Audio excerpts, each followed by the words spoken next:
Hello, Mario! Land Surveying 1, Session 3. It's how big?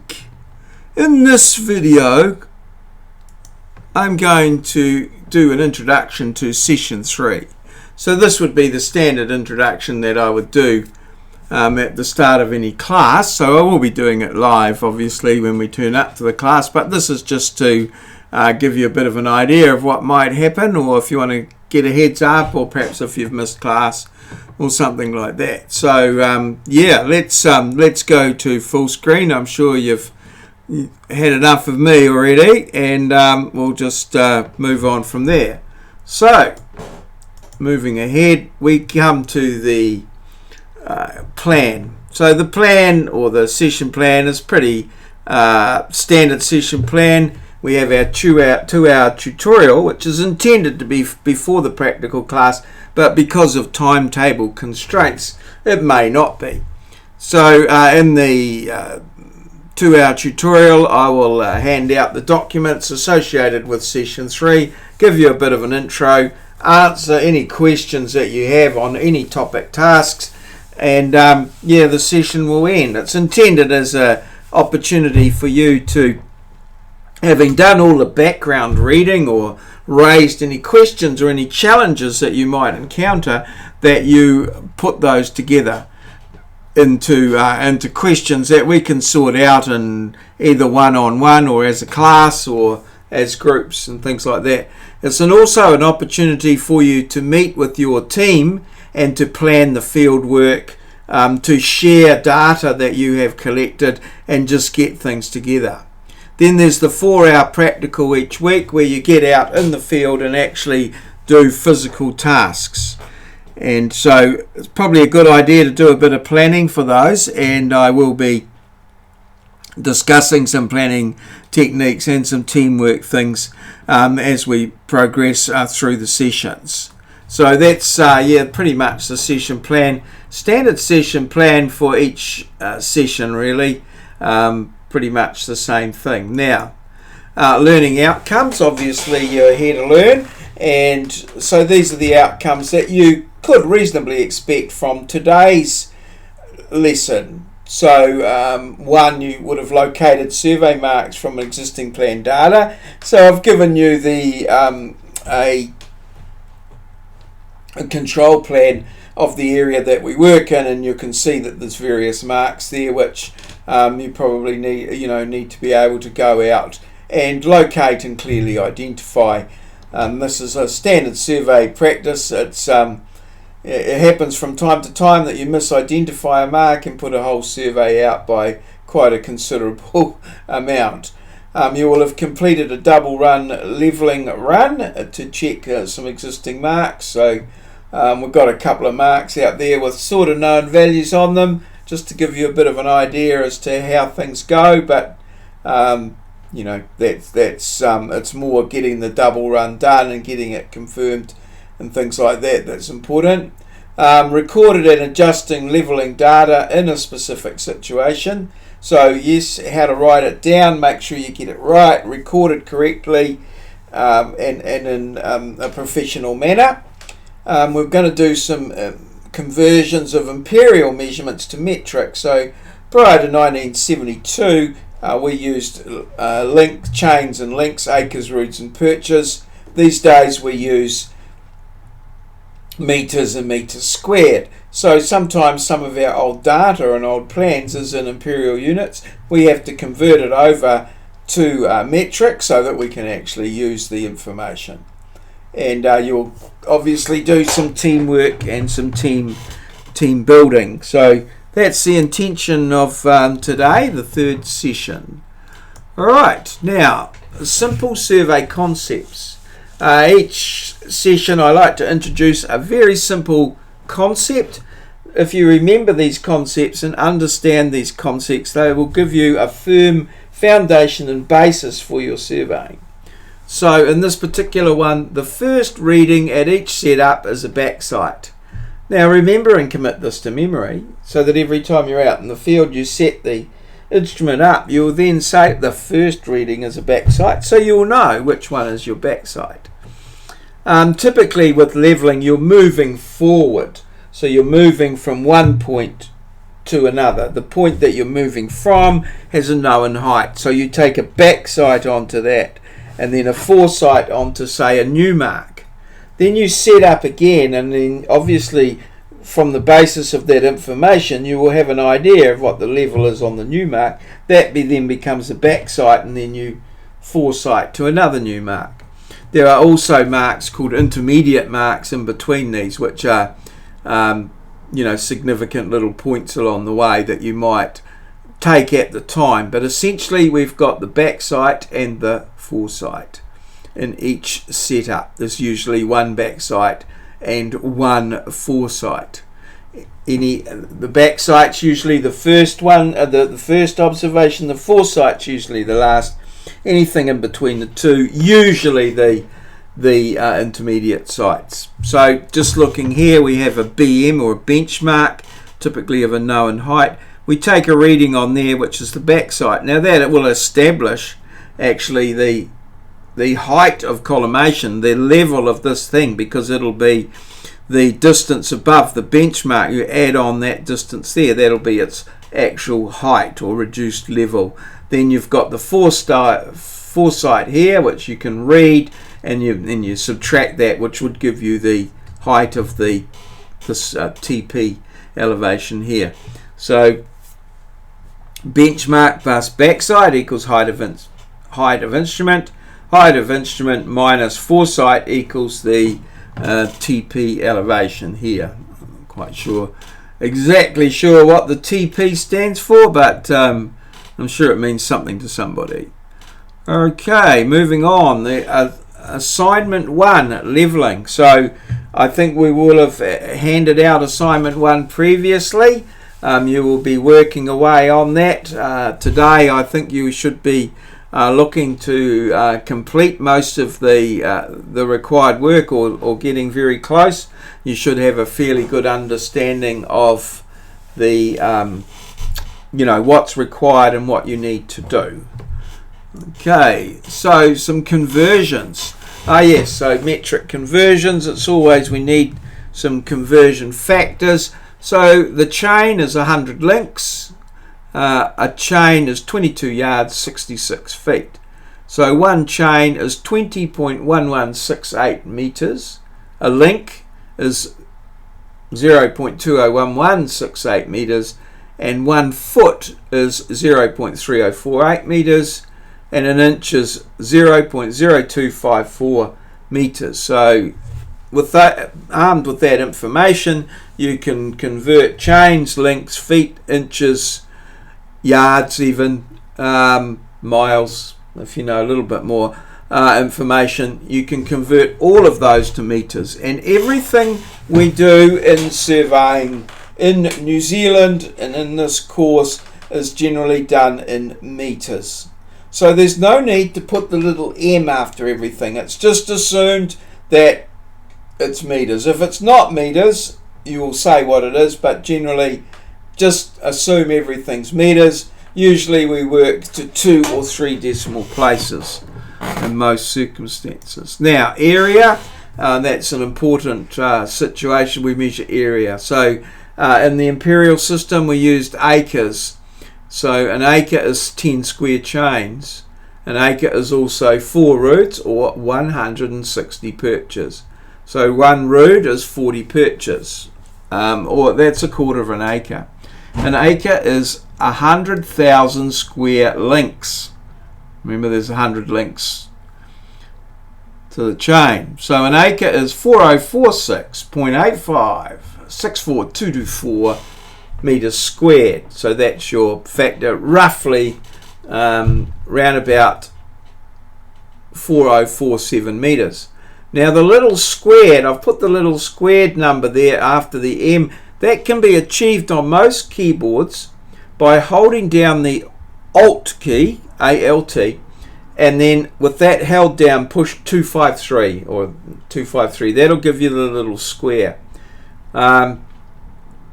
If you, instead of pushing 253, you push 248, you'll get the little degree symbol. And if you push instead of pushing 253, you push 0179, you'll get the cube symbol.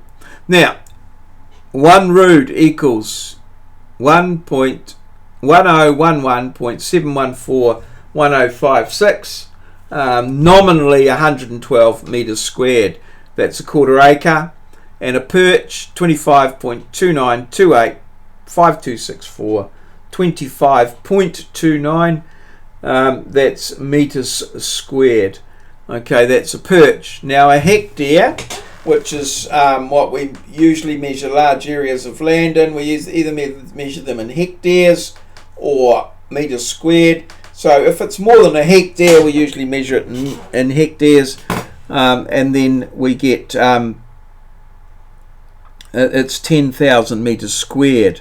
Now that's, if we measure something in hectares, we usually go to 4 decimal places, so that if we go 1.2751, the 2751 is meters squared. 1.2751, the 1 is square meters. So 0.2500 would be 2,500 meters squared, or 0.25 of a hectare. A hectare equals 2.47105381462272, or around about 2.5 acres to the hectare. 2.47. Okay, so there's some series of conversion factors that you need to keep available. You don't need to memorize them, although with constant use I have memorized some of them because I've used them so regularly, but some of them not so much, like the hectare, 2.471053814672. I haven't memorized that. I would have to look that up, but it's pretty easy to look up. Okay, so let's look at Moodle. Well, let's look at Moodle. And to look at Moodle, we need to go here, and here's our course. So at this point in the introduction, we just look at Moodle and see what's going on, see what changes there are. So there's our home one there. We're at home assessment. Oh, here we go. We're into the assessment. So always handy just to see what the assessment's going. So currently we've got the assignment 1, the levelling assignment, is due on the 3rd of April. Okay, don't forget the course diary. You should be doing your course diary every time you do any work associated with Land Surveying 1. You should be recording it in your course diary. It's as if you were working for an employer and they were charging out for your time. So typically they will charge by the quarter hour. So if you spend 1 3/4 hours, just account for it in your course diary. It's the currency of the course. You'll find it's very helpful and habit to get into. From a tutor's point of view, it would be nice to look at the diary. I can see, well, perhaps that there's things going on that we need to be aware of. So it's a sort of two-way street. It's part of the communication thing. The assignment 1, levelling, again, you've got all of the information there. If there's things you don't understand, you need to bring them up during the tutorials or on a one-on-one session with myself or anyone else, really. Just a matter of making a time and getting through. There's a number of videos and things there showing you how to do something.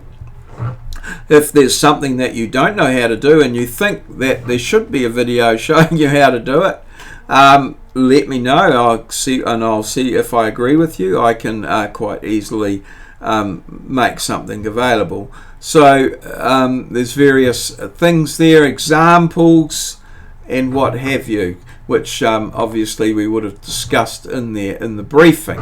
So if you missed the briefing, there's a video on the briefing there.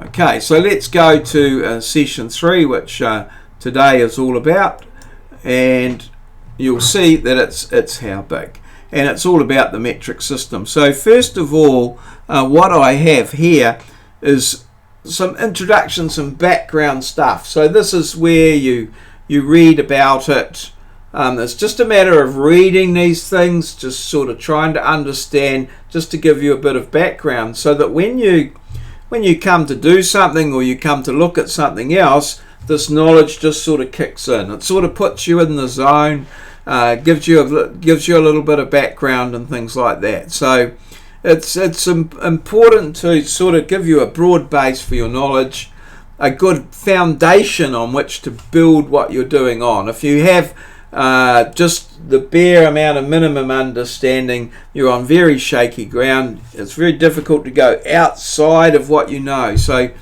a lot of these things here, just watch the video, read the notes, and your mind will somehow think there. You don't need to analyze it and make notes on the notes.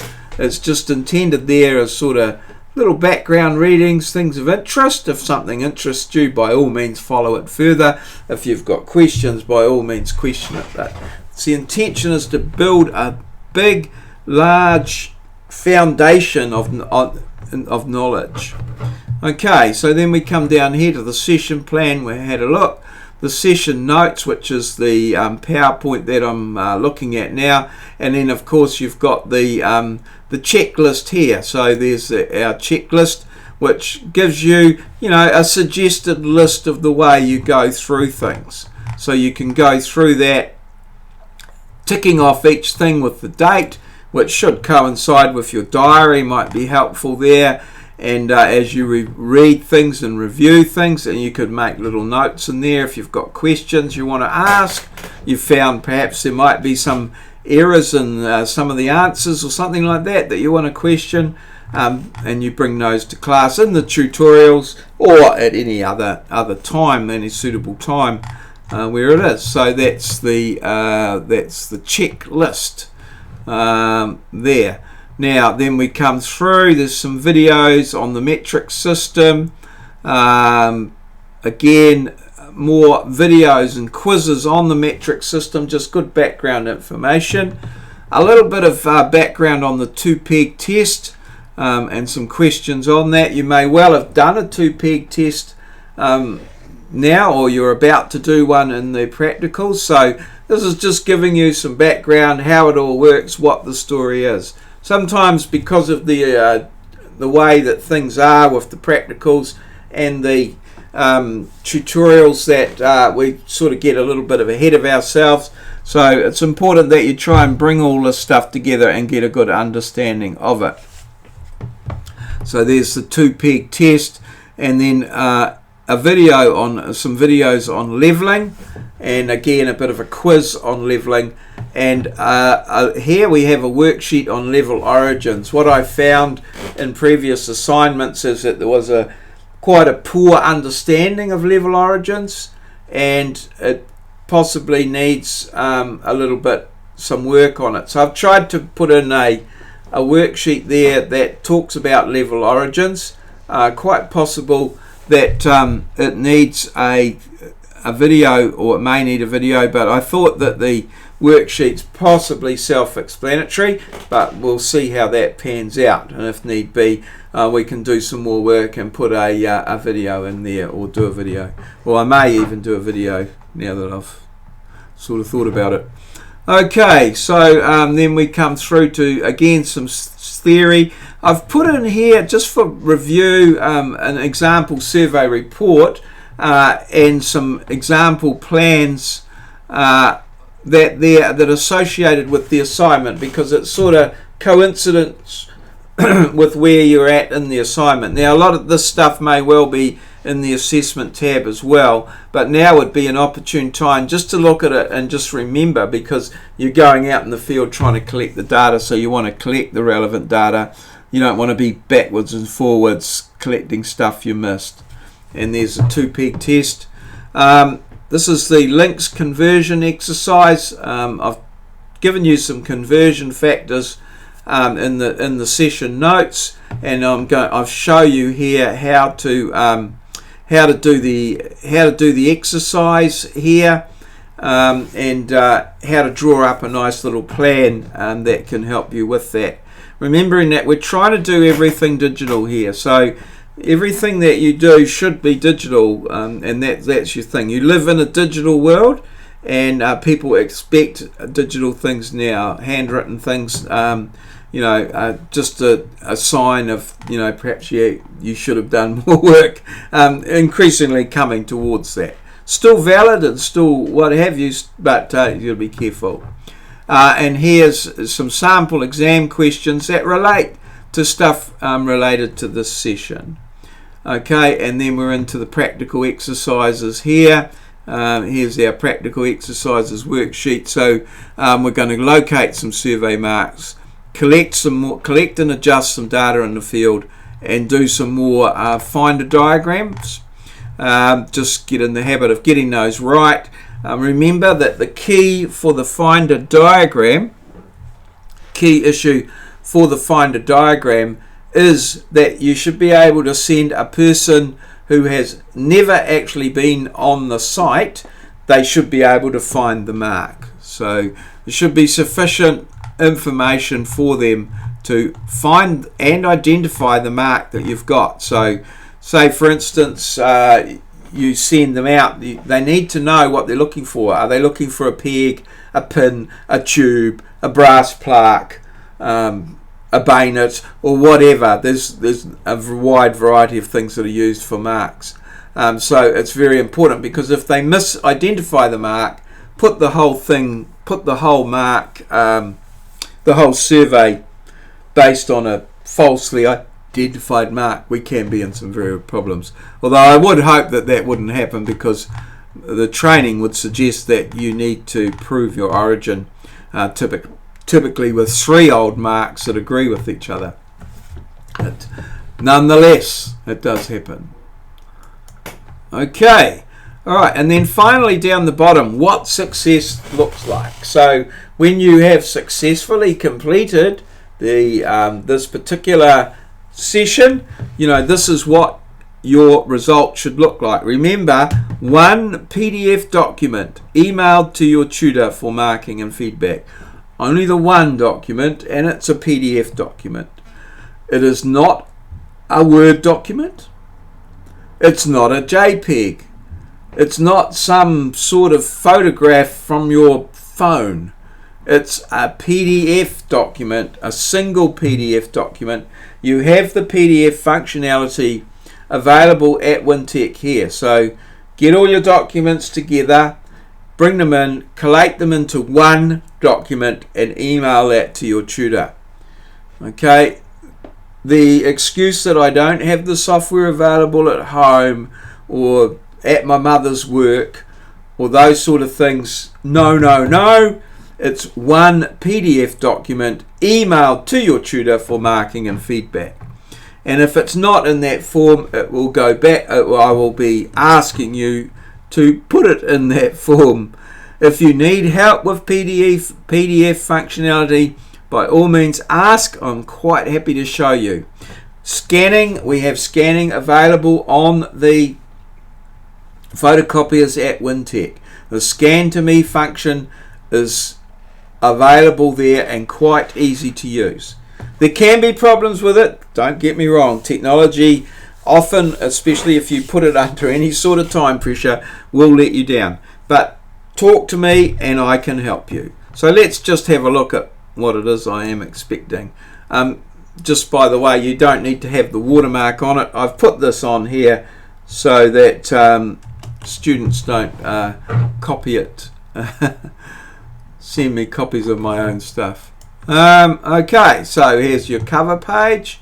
Here's your checklist all filled out with your name on it, and also with the dates when everything was completed. Everyone filled out, not one one sort of date for everything. Everything filled out. This is a proper QA procedure. If it's unlikely that you would do all of this stuff on the same date, it's unlikely that, unless you're a very well organized person, that you would use the same pen to do them all. I have to do them all on the same date. I checked them and brought them all together, but there should be different dates, different pens, and that sort of thing. So it's not, it's the concern is that it's authentic, not that it's looks good.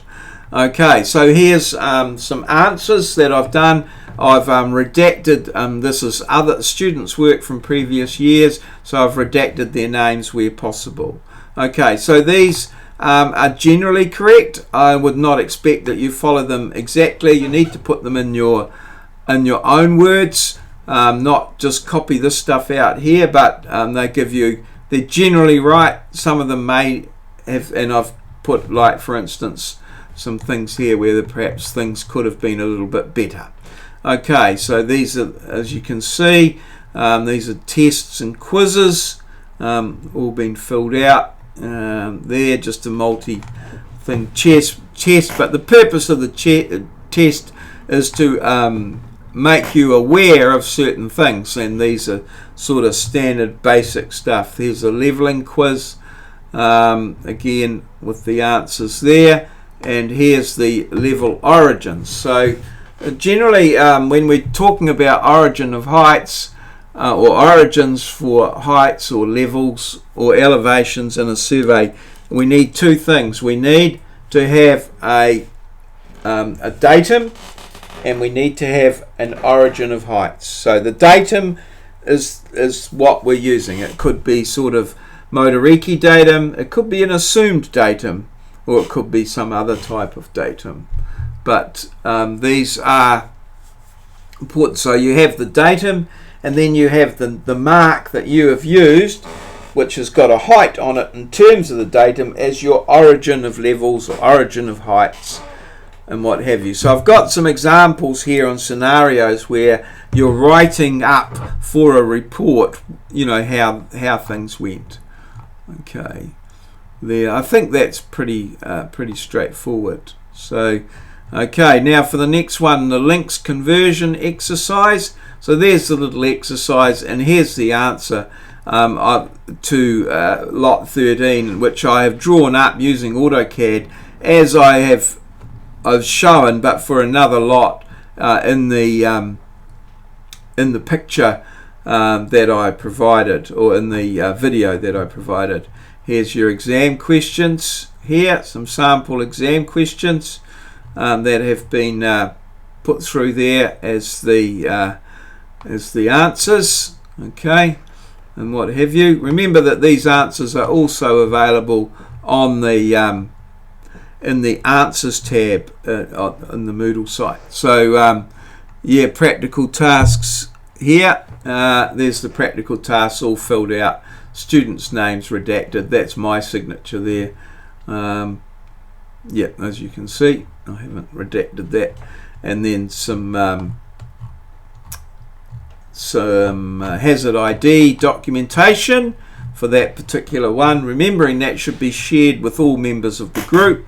And don't forget to have your health and safety, the health and safety manager needs to have that completed. So I think I've updated that form so that there's a place for the manager.